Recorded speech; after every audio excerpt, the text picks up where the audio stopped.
श्रीरामं श्रीरामं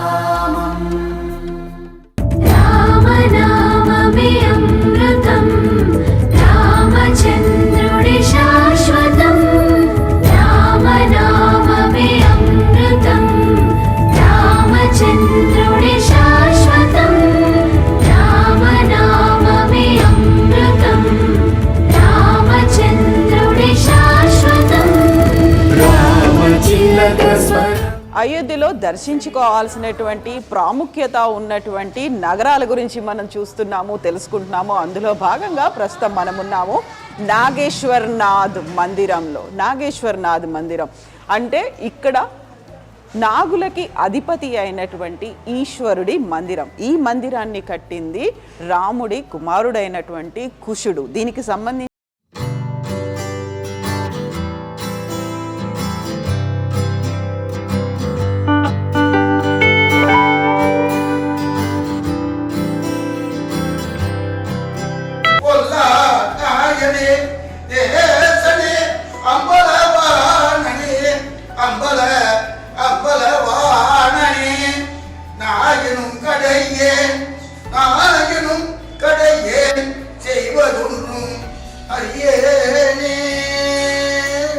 నాగేశ్వర్నాథ్ మందిరం రాముడి కుమారుడు కుశుడు కట్టించినటువంటిది ఈ మందిరం. దీనికి సంబంధించినటువంటి పురాణ గాథ ఒకటి ఉంది. కుశుడు సమీపంలో ఉన్నటువంటి సరయూ నదిలో స్నానం చేస్తున్నప్పుడు తను పెట్టుకున్నటువంటి చేతి కంకణం ఒకటి నీటిలో కలిసిపోయింది. అది మిస్ అయిపోయింది. ఎంత వెతికినప్పటికీ అది దొరకలేదు. అయినప్పుడు అక్కడి నుంచి వెళ్ళిపోయాడు కుశుడు. అయితే ఒక నాగకన్య దాన్ని వెతికి తీసుకొని వచ్చి కుశుడికి ఇచ్చింది. ఆ అభిమానంతో, కృతజ్ఞతతో కుశుడు ఇక్కడ నాగనాథ్ ఆలయాన్ని కట్టించినట్టుగా చెప్తూ ఉంటారు.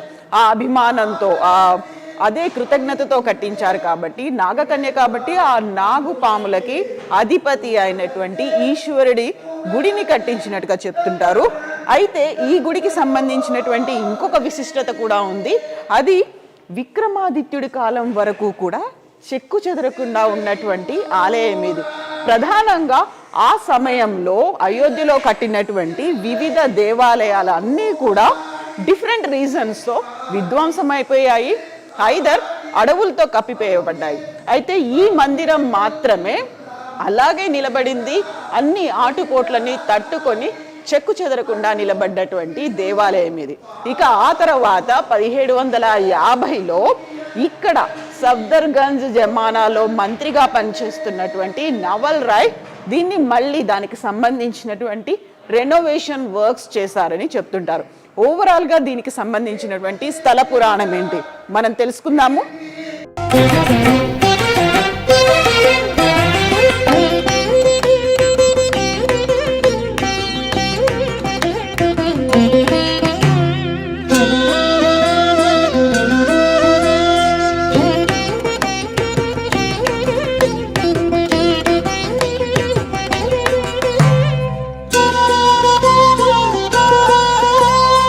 నాగేశ్వర్నాథ్ దేవాలయం ఇన్సైడ్ గర్భగుడిలో ఉన్నాము. ఇదే కుశుడు ప్రతిష్ఠించినటువంటి విగ్రహం. ఇక్కడ నాగేశ్వర్నాథ్ అంటే నాగులకి అధిపతి. అందుకే మనకి ఇక్కడ శివలింగం కింద ఉన్నటువంటి బేస్ అంతా నాగ సర్పాలతో నిండినట్టుగా కనిపిస్తుంది. దానికి సంబంధించినటువంటి పురాణాల గాథ ఎలా ఉంది అనేది మనతో పాటుగా ఉన్నారు పండిత్ ఆనంద్ ద్వివేది గారు. ఆనంద్ జీ, जय श्री राम। ओ नमः शिवाय। ओ नमः शिवाय। हाँ, इसके बारे में हम जानना चाहते हैं, पुराण गाथा क्या है इसके बारे में? मंदिर की स्थापना जो है श्री राम जी के जो कनिष्ठ पुत्र थे कुश जी महाराज, उनके समय पर हुई थी।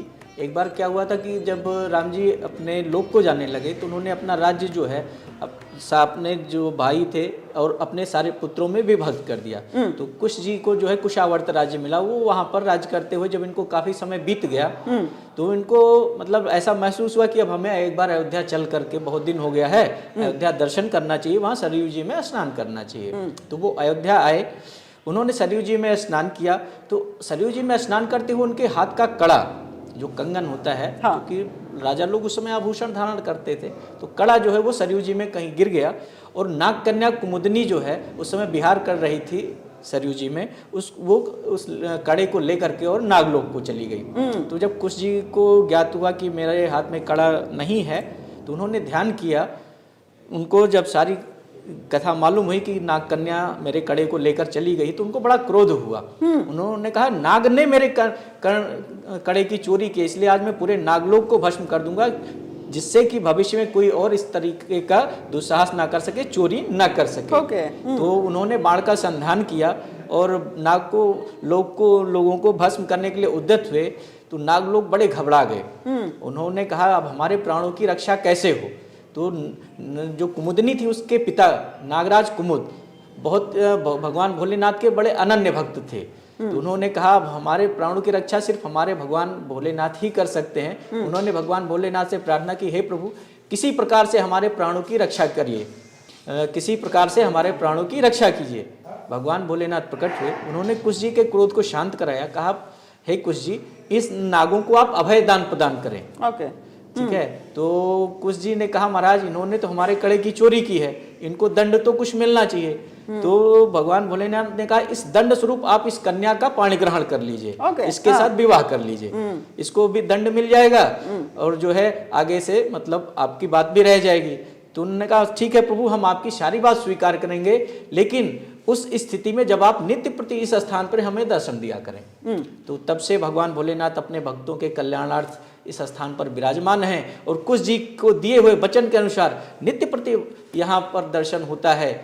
जो है नाग देखिए, चारों तरफ आप देखिए नागों के ऊपर वेष्टित हैं। तो नागों की रक्षा के लिए प्रकट हुए, इसलिए इनका नाम नागेश्वरनाथ। ఇప్పుడు మనం చెప్పుకున్నటువంటి స్టోరీకి ఇది ఇంకొక ఎక్స్టెన్షన్. అదేంటంటే తన కంకణం పోయింది, కుశుడి కంకణం పోయిన తర్వాత అది నాగకన్య కుముదినికి దొరికింది. ఆ కుముదిని ఆ కంకణాన్ని తీసుకొని నాగలోకానికి వెళ్ళింది. అయితే ఇదంతా ఇంటికి వెళ్ళిన తర్వాత, అంతఃపురానికి వెళ్ళిన తర్వాత కుశుడికి తెలిసింది తనకి చేతిలో ఉన్న కంకణం పోయిందని. ధ్యానంతో తెలుసుకుంటే కుముదిని దగ్గర ఉందని. అయితే అది తను కొట్టేసింది అనుకున్నారు, దొంగతనంగా తీసుకెళ్ళిపోయింది అనుకున్నారు. ఈ నేపథ్యంలోనే కుశుడు నాగలోకాన్ని అంతం చేద్దామనుకొని తన అస్త్రాన్ని ఎక్కుపెట్టాడు. అప్పుడు కుముదిని తండ్రి కుముద్ రియలైజ్ అవుతాడు విష్ణువుని, అలాగే శివుణ్ణి వేడుకుంటాడు. అప్పుడు శివుడు ప్రత్యక్షం అవుతాడు. శివుడు ప్రత్యక్షమై ఒకటి చెప్తాడు, ఇప్పుడు తను దొంగతనం చేయలేదు, అలా ఎత్తుకుపోలేదు, కాకపోతే జరిగింది ఇది అని చెప్పిన తర్వాత అప్పుడు ఏం చేయాలి, తన అస్త్రాన్ని మళ్ళీ ఎక్కుపెట్టారు కాబట్టి ఏం చేయాలి అనుకున్నప్పుడు శివుడు తన్ని పెళ్ళాడమని కోరుతాడు కుముదిని. అయితే అక్కడ మాత్రం కుశుడు ఒక కండిషన్ పెడతారు. సో మీరు ఇక్కడ వచ్చినట్టయితే, ఇక్కడ మీరు ఉన్నట్టయితే, ఈ ప్రాంతంలో మీరు వెలిసినట్టయితే నేను కుముదిని పెళ్ళాడతానని చెప్తారు. ఆ నేపథ్యంలోనే శివుడు ఇక్కడ వెలిసారని, అందుకే నాగేశ్వరనాథ్ అనే ఒక పేరు వచ్చిందని. तो इस गाथा के साथ एक और हिस्टोरिक रिप्रेजेंटेशन भी है ना, राजा विक्रमादित्य के साथ और नवल राय जी के साथ भी है ना। जी जी। अब फिर कालांतर में जब अयोध्या फिर कितनी बार बसी और उजड़ी, तो एक बार क्या हुआ, राजा विक्रमादित्य जी विहार करते हुए सरयू तट पर विचरण कर रहे थे। उस समय अयोध्या बिल्कुल वीरान सी थी, यहाँ मतलब सब केवल सरयू जी का जल और जंगल ही हो गया था। तो वो विहार कर रहे थे सरयू जी पर, ऐसे आखेट करते हुए निकले। तो उन्होंने क्या देखा, एक घोड़े पर सवार एक व्यक्ति आ रहा है, बिल्कुल काले कलूटे स्वरूप में, बिल्कुल दैत्य स्वरूप, और वो आता है घोड़े से उतर करके जो है सरयू जी में स्नान करता है, और जब वहाँ से वापस आते हैं तो बिल्कुल देव स्वरूप हो जाते हैं। तो राजा विक्रमादित्य जी को बड़ा आश्चर्य हुआ। उन्होंने कहा प्रभु आप कौन हैं, और आप अभी जब आए थे आपका स्वरूप कुछ और था, इस समय आपका जो स्वरूप है कुछ और है। तो उन्होंने कहा हे राजन, मैं तीर्थराज प्रयाग हूँ, भक्तों के द्वारा छोड़े हुए पाप के प्रभाव से, क्योंकि भक्त बाहर से आते हैं, अपना जो भी पाप किए रहते हैं वो हमारे यहाँ आकर के हम स्नान करते हैं, उतर जाता है, उसके प्रभाव से मैं काला हो जाता हूँ। तो आज रामनवमी का दिन है, आज रामनवमी के दिन जो भी भक्त आकर के अयोध्या, ये अयोध्या है, यहाँ पर जो भी भक्त आज रामनवमी के दिन आकर के सरयू मैया में स्नान करते हैं, उनके सारे पाप जो है हट जाते हैं और वो पुनः अपने निर्मल गति को प्राप्त करते हैं। तो ये रेनोवेशन पुनर्निर्माण नवल राय जी किए हैं। फिर जो है विक्रमादित्य ने जी पूछा महाराज जी, अयोध्या आप कह रहे हैं कि ये अयोध्या स्थान है, यहाँ तो कुछ नहीं है, तो निर्जन है। उन्होंने कहा राजन आप यहाँ पर आप जाइए, आपको एक गौ माता मिलेंगी, वो गौ माता जिस जिस स्थान पर अपना दूध गिराती जाए वहाँ आप उत्खनन कराइए, वहाँ पे आपको मंदिर मिलेंगे और उनका आप पुनर्निर्माण कराइए। तो जो है उसी समय से जो उन्होंने फिर मंदिरों का पुनर्निर्माण कराया। आप ये देखिए मंदिर के चारों तरफ देख सकते हैं जैसे खंभे बने हुए हैं, 32 पुतलियां लगी हुई हैं। ये एक ही शिलापट पे बना हुआ गर्भगृह है भगवान का, ये सब कुछ जी शिला के? एक ही शिलाखंड पर बना हुआ है, कहीं पे कोई ज्वाइंट नहीं है, ओके। अलग से कोई पत्थर नहीं लगाया गया है। मूर्तियां भी उसी पत्थर में तराशी गई हैं, ये खंभे भी उसी पत्थर से तराशे गए हैं। इस प्रकार के उनके समय का, विक्रमादित्य जी के समय का अब केवल 2 मंदिर है, एक यहाँ पर है और एक श्री हनुमानगढ़ी जी पर है। वहाँ भी आप जाके देखिएगा, वहाँ का गर्भगृह भी बिल्कुल ऐसा ही है। तीसरा श्री राम जन्मभूमि का था, वो तो बाबर ने जो है विदीर्ण कर दिया था उस समय। उसमें भी जो खुदाई उत्खनन में जो खंभे मिले हैं, जो मूर्तियां मिली हैं, वो बिल्कुल इसी प्रकार की हैं। तो हमने सुने हैं कि यहाँ पर रामनवमी के साथ शिवरात्रि भी मनाते हैं। जो मुख्य पर्व जो है इस मंदिर का, वो जो है महाशिवरात्रि है। जी, भगवान महाशिवरात्रि तो भगवान भोलेनाथ को समर्पित है, वो तो पूरे देश क्या पूरे विश्व के मंदिरों में जो है मनाई जाती है। जय श्री राम। जय श्री राम, जय Bholenath. Thank you so much Anand ji, thank you.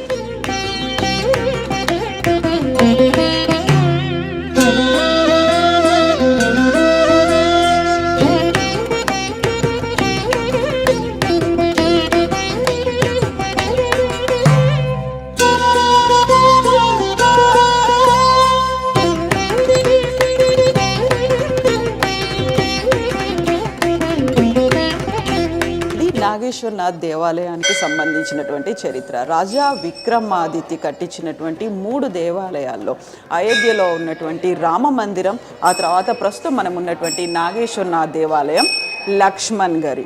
అయితే ఆ తర్వాత దండయాత్రలు కావచ్చు, వివిధ కారణాల వల్ల అక్కడ రామ మందిర నిర్మాణం అనేది, అంటే రామ మందిరాన్ని అక్కడ కూల్చేశారు. చివరికి గట్టిగా నిలిచినవి నాగేశ్వరనాథ్ దేవాలయం, లక్ష్మణ్ గారి. సో ఆ తర్వాత దీన్ని రినోవేషన్ అనేది నవల్ రాయ్ చేశారు 1750లో. ఇప్పుడు మనం చూస్తున్నటువంటి ఈ నిర్మాణం అంతా, ఇంక్లూడింగ్ లోపల ఉన్నటువంటి స్ట్రక్చరు, కన్స్ట్రక్షన్, ఇవన్నీ కూడా ఒక ఏకశిలతోనే జరిగినట్టుగా చెప్తున్నారు పండిత్ ఆనంద్ జీ. ఇక్కడ ఓవరాల్గా మనం చూస్తున్నటువంటి బ్యాక్ సైడ్ నిర్మాణం అంతా కూడా ఏకశిలతోనే జరిగినట్టుగా చెప్తున్నారు. ఒకే ఒక కొండని తొలిచి కట్టినటువంటి నిర్మాణంగా. అయోధ్యకి వచ్చినటువంటి భక్తులు ఎవరైనా దర్శనం చేసుకోవాలి అనుకుంటే నాగేశ్వరనాథ్ దేవాలయం అయోధ్యకి రామ మందిరానికి అతి సమీపంలోనే ఉంది. సరయూ నది ఒడ్డున ఉంది. ఇక్కడ ఘాట్లు కూడా ఉన్నాయి. నది స్నానం చేసి దర్శనం కూడా చేసుకునే అవకాశం ఉంటుంది. ఇక్కడ రామ్ నవమితో పాటుగా శివరాత్రి ఉత్సవాలను కూడా పెద్ద ఎత్తున నిర్వహిస్తూ ఉంటారు. శ్రీరామ